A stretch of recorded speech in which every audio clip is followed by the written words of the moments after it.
नमस्कार दोस्तों, राधे राधे, जय श्री कृष्णा। आप सभी का हार्दिक अभिनंदन करती हूँ अपने YouTube चैनल पर।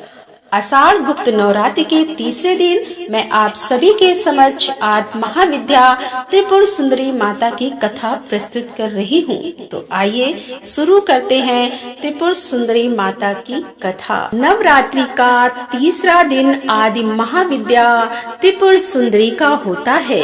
देवी त्रिपुर सुंदरी अनुपम सौंदर्य भक्तों को अभय प्रदान करने वाली यौवन युक्त और तीनों लोकों में विराजमान है और उन्हें कई नामों से जाना जाता है।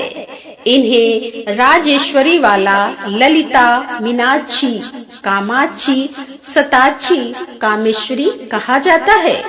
अपनी सुंदरता और मोहकता से देवासुर संग्राम में असुरों को वश में कर लिया था। कहते हैं कि त्रिपुर सुंदरी की आराधना करने वाले भक्तों को लौकिक और परलौकिक शक्तियां प्राप्त होती हैं। देवी पुराण में माता की बहुत सी शक्तियों के बारे में बात की गई है। यह सिर्फ तंत्र साधना के लिए ही नहीं बल्कि सुंदर रूप के लिए भी विख्यात है। तो आइए सुनते हैं इनके स्वरूप और उनके पीछे जुड़ी पौराणिक कथा के बारे में। देवी त्रिपुर सुंदरी शांत मुद्रा में लेटे हुए सदा शिव की नाभि से निर्गत कमल आसन पर विराजमान रहती हैं। चतुर्भुजी भुजाओं में देवी के पास अंकुश, धनुष और बाण देवी के आसन को ब्रह्मा, विष्णु, शिव और यमराज अपने मस्तक पर धारण करते हैं। देवी 3 नेत्रों से युक्त और मस्तक पर अर्धचंद्र धारण करती है। देवी त्रिपुर सुंदरी अपने भक्तों की हर प्रकार की मनोकामनाओं को पूरी करती है, उनकी हर विपत्ति को दूर करती है और उन्हें अभय प्रदान करती है। कहा जाता है कि देवी त्रिपुर सुंदरी की पूजा करने से आत्मिक बल, यश और कीर्ति की प्राप्ति होती है। पौराणिक कथाओं के अनुसार देवी त्रिपुर सुंदरी की उत्पत्ति का रहस्य प्रति व्यक्ति के पश्चात भगवान शिव सर्वदा ध्यान मग्न रहते थे। उन्होंने अपने संपूर्ण कर्म का परित्याग कर दिया था, जिसके कारण तीनों लोकों के संचालन में व्याधि उत्पन्न हो रही थी। उधर तारकासुर ब्रह्मा जी से वर प्राप्त किया था कि उसकी मृत्यु शिव जी के पुत्र द्वारा ही होगी, लेकिन समस्त देवताओं ने भगवान शिव को ध्यान से जगाने के लिए कामदेव और उनकी पत्नी रति देवी को कैलाश भेजा। कामदेव ने हुक्म सर नमक मोहिनी बाण से भगवान शिव पर प्रहार किया। परिणाम स्वरूप शिव जी का ध्यान भंग हो गया।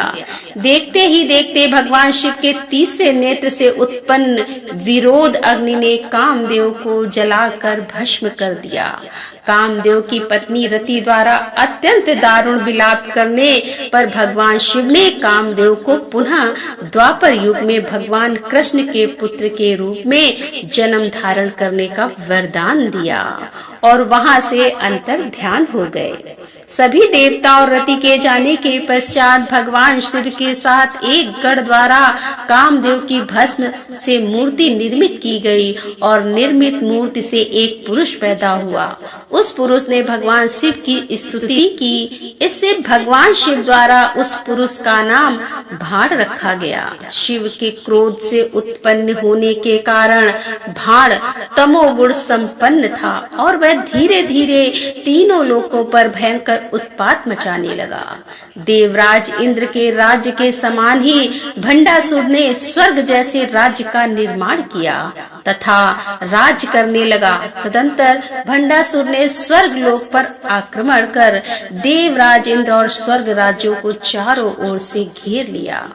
वे इंद्र ने नारद मुनि की शरण में गए और इस समस्या के निवारण का उपाय पूछा। तब देवर्षि नारद ने आद्या शक्ति की यथाविधि अपने रक्त मांस से आराधना करने का परामर्श दिया। देवराज इंद्र ने देवी की आराधना की और देवी ने त्रिपुर सुंदरी स्वरूप में प्रकट होकर भंडासुर का वध कर दिया। देवराज पर कृपा की और समस्त देवताओं को भय मुक्त किया। तो दोस्तों इस वीडियो को लेकर आप नीचे कमेंट करके जरूर बताएं और अगर आपको हमारी आज की कथा अच्छी लगी है तो इसे लाइक करें और ज्यादा से ज्यादा लोगों तक शेयर करें। तो दोस्तों मिलते हैं अगले कथा के साथ, तब तक के लिए राधे राधे, जय श्री कृष्णा, हर हर महादेव, जय भोलेनाथ की।